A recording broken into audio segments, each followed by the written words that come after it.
for the most part, we are all heart energy. And so I do feel like the ego, the evil, if you will, is there for balance, like Crystal was talking about, so that we can experience both polarities and so both can exist.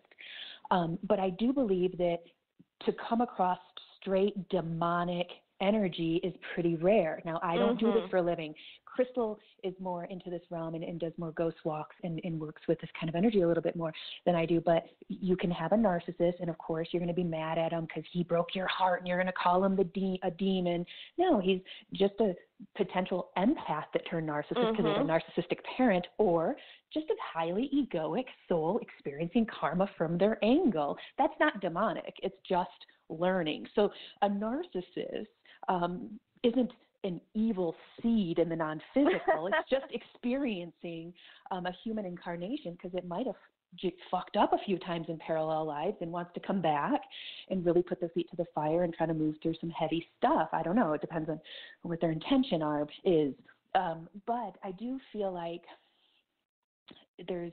I've ran across actual demon energy maybe 4 times in my almost 2 years. And I think that's a pretty low number considering I'm so sensitive and I read energy from a mile away. I ran across mid-range souls mostly, and that's my first exposure, like a little bit like Crystal's, where she had said the little people, the little demons outside her house were communicating with her telepathically, and that was one of the first communications she had. And I talked to my spirit guides telepathically. I talked to aliens telepathically. I talked to past family members and loved ones telepathically. That's how we communicate because, well, that's just how we communicate. It's easiest.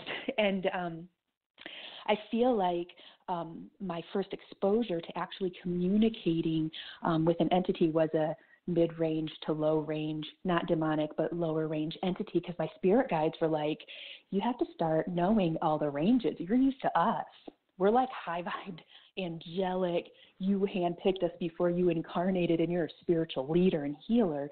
We're high-vibe. We have to start exposing you cautiously. They were very cautious and they were very helpful and they were always by my side, but they started exposing me to different levels of mid-range entities. And mostly they weren't demonic at all. They were just mid-range souls like you would think of an adolescent, not quite old enough to know better and a little trickery, not as wisdomatic as a 60-year-old, but more of a teenager. And you can't be mad at mid-range souls. They're going through their process and learning, but they wanted me to know the difference. So if I wanted to read for people for a living, that I knew how to check into the highest frequency and give them healing from there, and to kind of ignore those mid-range ones because they like to lie.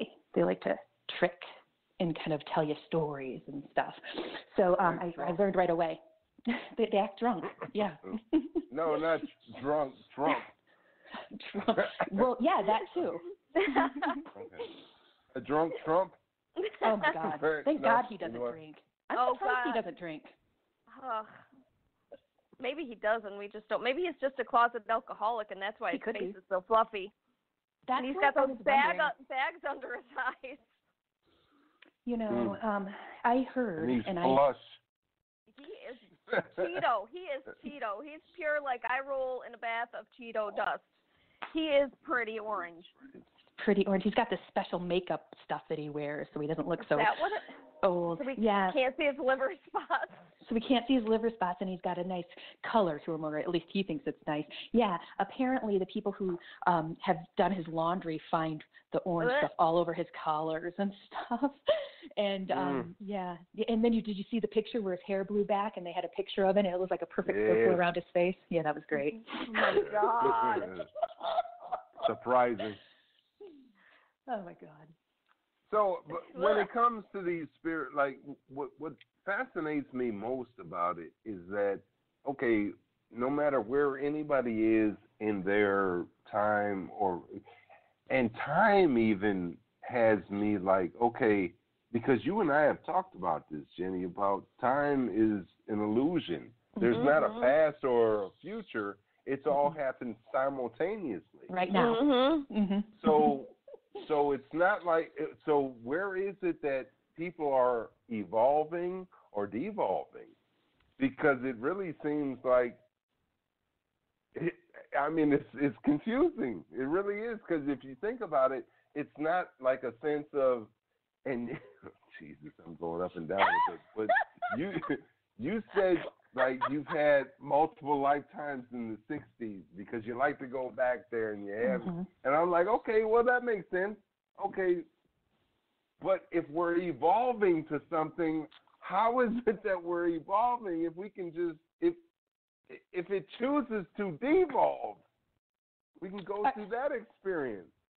Well, and it's fucking confusing.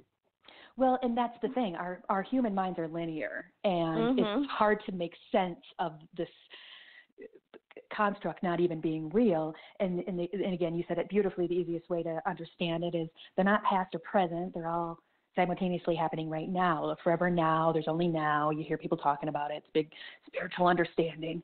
And so when you say, why would I choose to do the 60s over and over again as opposed to not going forward in my incarnation so that it's more evolved and more evolved? Well, this is the thing. Well, not necessarily forward. I mean, I understand why you would want to experience it because you enjoy it and it's appealing to you. And so I'm not saying that's keeping you down or keeping you stuck. I am saying, where is it that we get to a point where, okay, now we're evolving. And now we are moving into a higher realm of consciousness, and there is no going backwards or downwards. We're on the roller coaster, and we're going over. Essentially, shutting that chapter in the life, pretty much. You know, no more going back. We've went back enough. We know what this is. We know how we've learned, and so we're just going to shut that, and we're going to stay in the now, and then keep looking towards the now later. I don't know. But well, I think we are. Grape. I think that we are. I think we are on that downward tilt, and my teacher talks about it, and I've talked about it, and I mentioned it to you, I think, at our last podcast or the one before that, where he asked me, this is 15 years ago or more. He's like, "Do you think you're going to be on the planet when the heart supersedes the ego?" And this is years ago, and I was like, "I don't know, Brian. Shit's jacked up, I don't know. It's pretty egoic. We got people blowing each other up, kids starving. I mean, it's bad." And he goes, "You will." And he never blows smoke up my ass. If anything, he's like, "Create your future. I can't give you all the answers. You're creating it. I can give you some ideas." And that's how I treat my students too. But he's like more like that with me and gives me great information. It has crazy insight. He's a trance channel. But I couldn't believe that he brought it up and wanted me to know that indeed that's what's going to happen in this lifetime. And so, of course, I was in my 30s at that point. I'm 42 now. And it's closing in on about 8 more years-ish or something that this could happen. And we are gaining momentum. And that's why he felt comfortable, because he knows human ego is flippant, and you can't always bank on what someone's free will is going to do, and what especially a collection like the Earth's free will is going to do. But he said that the momentum is so strong, and you'll notice how strong it is by how much ego flares. Look at our president. Look at the Catholic Church. Look at the people denying climate change. I grew up in Michigan where we didn't get a break in snow. It was snowy from, December or November, usually, depending on the year, of course. That would flex a bit. Sometimes we'd get snow at Halloween and before. But anyway, it didn't let up till spring, my birthday in April. And now, and before I even left Michigan 10 years ago, we were getting like spring weather in the middle of winter. And I'm like, man, we got climate deniers. I mean, the shit is crazy. And I've told Crystal what I told you, Bo. Sounds vegan to me. Sounds vegan. We picked this time frame continuum to be here, to play this crazy game. We are in a upward swing, and the 60s had a big part of cultivating that. And then you look back at the 20s and the turn of the century, and you can keep going back and see all these revolutions that have actually led to us here in the greatest nation in the world fighting for our justice and liberty. I mean, it's been building up to this, and I call us rogue souls who choose to come in at this time frame continuum, because it ain't for the faint of heart. This is, especially if you're a teacher and a healer, this is intense. Yeah, it's a pretty rough ride. I'm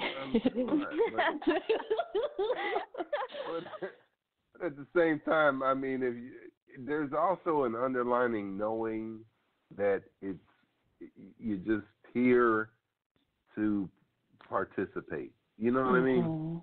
There's just this there's this something that's giving you this. Don't worry about it. It's only going to be an eye blink. But while you're here, make some light of it. Exactly. And just like the Dalai Lama says, be the change you wish to see in the world. You can't come and change everybody, but you can do the ripple effect and start looking inward and reflecting, which is one of Jesus Christ's teachings. The kingdom of God is within you. I don't know how much more straight it can get. That's what I tell people. I'm like, look, there's no guarantee that you're going to be as dope as me. But, while you're here, make the best of things, I mean, look, don't put your expectations that high. Just accept where you are in life. Which is beneath me. I just want to remind you. I mean, but don't take that personally. It's all business.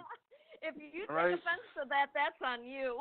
I mean, don't make me call you out or anything like that. But just accept where you are, and smile, So you're working your way up. You're getting there, buddy. Come on, old chum, keep going. You can do it. Okay, I believe in you from a distance, from afar. So let's get into another conspiracy. So we're thinking 9/11 is mainstream media. We think that that's kind of like household terminology. A lot of people have seen all the evidence and kind of just accept that conspiracy is truth. And I think that that's good. I remember when it happened, and I remember thinking we are never going to hear the end of this, and this was the government's way to leverage war. I was 21 years old and went back to sleep. I was like, man, this is nuts. All my friends are going to be drafted. I mean, I freaked out. But yeah, no, and here we are still hearing about it. It's insane. But let's take a look at a conspiracy. And I guess that they went to trial about it or whatever, but I don't trust our judicial system. I don't trust any branch of our system. I want to talk to my psychic friend and my comedian friend. I bet we can make more sense out of this than anyone. They should hire us. They probably have psychics on staff and comedians to entertain. It's like a casting, all kinds of entertainment. I was going to say, it sounds just like where I used to live back in the fucking day. A couple times, yeah, I did. Bring the astrologist out. We need to know if we're going to war today or tomorrow. What do you think? Do you think Russia has Trump in their back pocket? Do you think that this is just a setup to make Trump look bad? Do you think Russia interferes in our elections? I'm so sorry. Trump doesn't need anybody to help make him look bad. He does that by himself. Real good by himself. Oh, you don't need us, buddy. You're doing a great job yourself. Golf clap. Yeah. I do think that Russia's. I think Russia. When I was reading Trump's energy, because that's what I do for a living, I was watching sit next to Putin in this kind of televised, I don't know what the hell it was, meeting, something. And I was reading his energy. I mean, I didn't even know what the hell they were saying because I was so intuned in him. He was looking down like he was a schoolboy in trouble sitting next to the principal. And I was like, holy shit, he's their pawn. And I think that they probably did have a little something to do with him winning. I never did really understand like that connection with, and I guess it goes back to the fact that I didn't follow politics for long. He's gotten a lot of money from Russia, loans and such. He owes them a lot of money. Is it from the government or just the higher ups in the business world, or is there even a difference? It's probably a very thin line there. Between the richest business people and people who pull the strings in politics, in our economy, and whatever. Fair enough. And it kind of makes you think, like, okay, at what point in time is Trump, the president, more powerful than the billionaires or even trillionaires that run the United States government through the banking system? He's a figurehead. They got the power. Yeah, exactly. So it's not like Trump even really has the power. I guarantee you, all the people that we see on TV has like a fraction